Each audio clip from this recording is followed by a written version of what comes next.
Now, when it comes to unmatched ability, at being a positive role model for young people and always showing character and class, no one combines all of those qualities better than our next inductee. Again, please watch the video screens.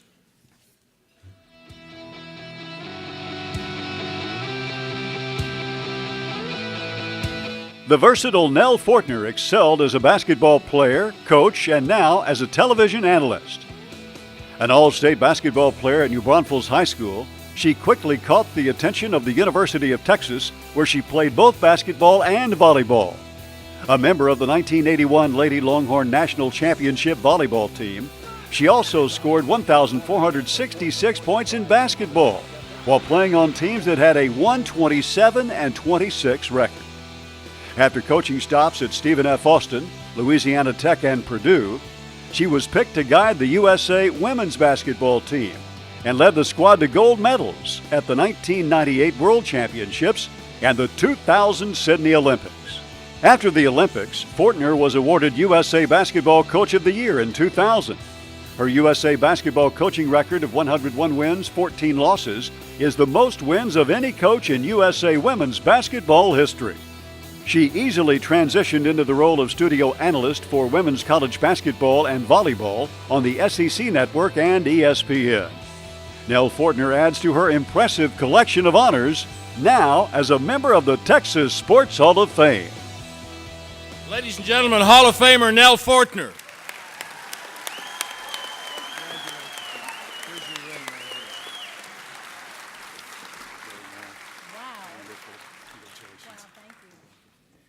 Wow, this is a big ring, y'all, if you haven't seen them.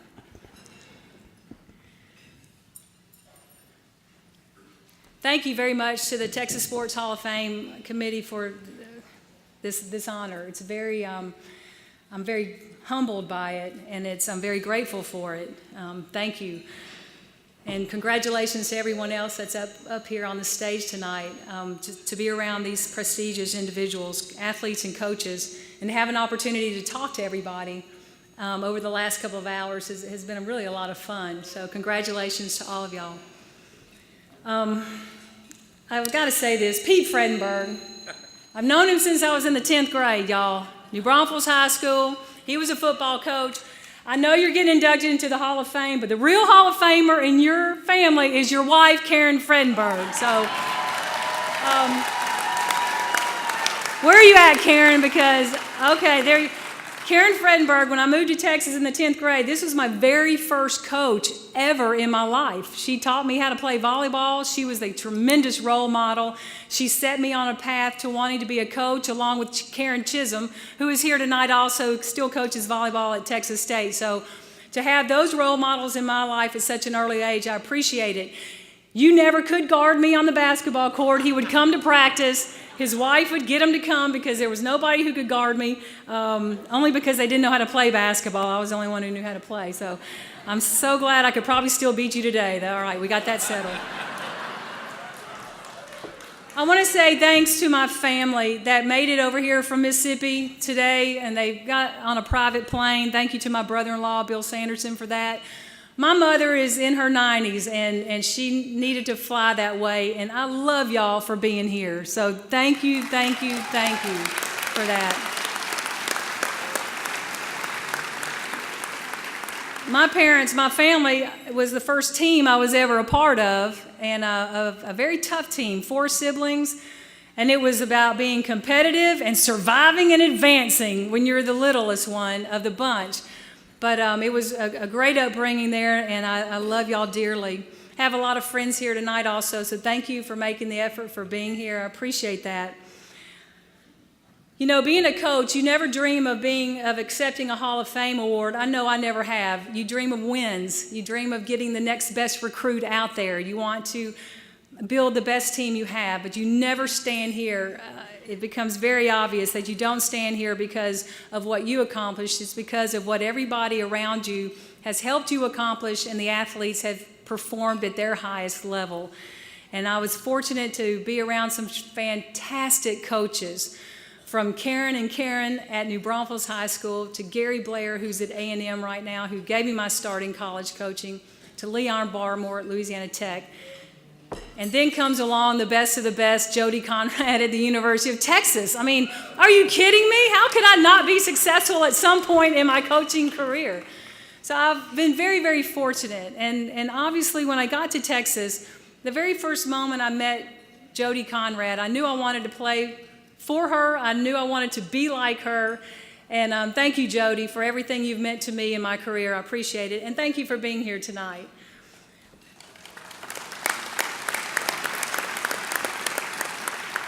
I have a dear friend that's here tonight. You know, we have moments in our life that kind of speak to us. And I've always had big goals as a coach. And you have to have a lot of help to do that. And then you have to have people that kind of put you in your place. But I have a dear friend here tonight, Mickey DeMoss, coached with Pat Summitt for 20 years. They won a few championships, the Lady Vols. I don't know, you might have heard of them. But I met her years ago, and it was in the early 90s. And we were vacationing, eating breakfast, and she asked me, I was just an assistant coach at that time, never been a head coach. She goes, Nell, what do you want to be? Like, what's your goal? And I said, well, I want to be the Olympic coach. And she starts coughing on, choking on her bacon. I'm like, no, really, I do. She goes, Nell, you cannot be the Olympic coach.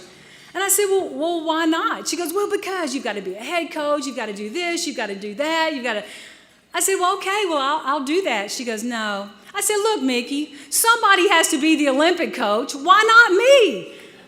And lo and behold, 4 years later, I get a call from Tara Vanderveer. She asked me, Nell, would you like to come be my assistant coach to train the team for the Olympics in '96? Would you like to work with the best players, play against the best competition, travel all around the world, and then try to win a gold medal? Well, my gosh. Oh, let me think about that for a minute. I said yes, and the rest was history. I don't know how I could ever thank USA Basketball enough for that extraordinary opportunity, because it catapulted me into international basketball. And 4 years after the '96 Olympics, I'm coaching the 2000 Olympic team. And you talk about an everyday tutorial of becoming a better coach because of all the coaches you were able to work with at that level and all of the fantastic athletes you're able to coach at that level. I knew I could do the Olympic job. You know, there were lots of moments come to you and you realize you're capable of doing it. But I'm going to share this one story with you because at this moment it really hit home that yes, I can travel the world and do this. We were in Ekaterinburg, Russia with that '96 Olympic team, and I was an assistant coach. And we had beaten the Russian team 3 times that week. This is in January in Siberia. It was cold. But they had a party for us one night and at the end of it. And so we go to this museum. It's a really nice place. And we all walk in. We don't speak Russian. They don't speak English. All the dignitaries are there sitting up at a table just like this, about 8 guys. We go marching in. There's a symphony band ready to play for us to, dance and whatever. And they look at us as we go by shaking the hands. There's like 10 bottles of vodka on the table. And we walk by, and all the guys, these men, the governor, the mayors, they're like, vodka. And we go, oh, no, we don't, no vodka. So they're like very, very disappointed. We walk by, and we all leave that room. Those guys sit down, and the party's kind of, nothing's going on really. Well, I'm like, let me go back in there and see those guys. So I walk back around the corner, and I stand in front of those 8 guys, and they look at me like, what? And I look at them, and I go, vodka! And they stand up, and they go, vodka! And they stand up, and they start popping those tops and filling those shot glasses, and I take a couple of shots. I've never done that before in my life. And it burned going down. And the other assistant coach comes around the corner, and she looks at me, and she goes, Nell, what are you doing? And I looked at her and I said, Renee, just make sure I get on the bus. I'm doing it for the USA. And the party got going, and it was a heck of a fun night. But I knew at that time, it was just one of those moments that hit me, because when you coach in the international level and you travel the world, you've got to be able to get along with people, communicate with people, and get through those sometimes tough situations. But that was a good one. And those people found me in Atlanta at the '96 Olympics, and it was really fun reconnecting with them. But that was an extraordinary opportunity. I was very fortunate for that. You know, again, we don't get here, coaches don't get here because of things that we do that are great. It's because of things that people around us do are great. And I'm so appreciative of all the people that I've been around that were great and taught me and helped me. When I stepped away from coaching and ESPN came calling, I so appreciated that opportunity. I absolutely love it. And I'm telling you, I have had more men walk up to me tonight and say, Nell, what a great women's Final Four we just saw. Was that not awesome? I mean, it was the best ever. And I say thank you to Pat Lowry, who runs women's college basketball for ESPN, for the opportunity, Pat. I will forever be appreciative, and I look forward to next year. But it was just a fantastic year, and I know our sport is growing when I have more men coming up to me talking about how great women's basketball is right now than women. So guys, everybody who didn't watch, y'all need to turn your TV on next year and start watching women's basketball because it's pretty good out there.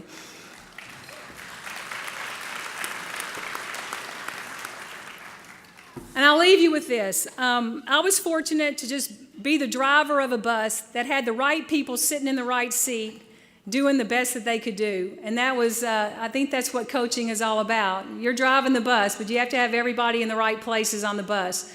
And I've been fortunate to have a career like that. Congratulations to everybody here. Thank y'all very much. I'm very honored. Thank you.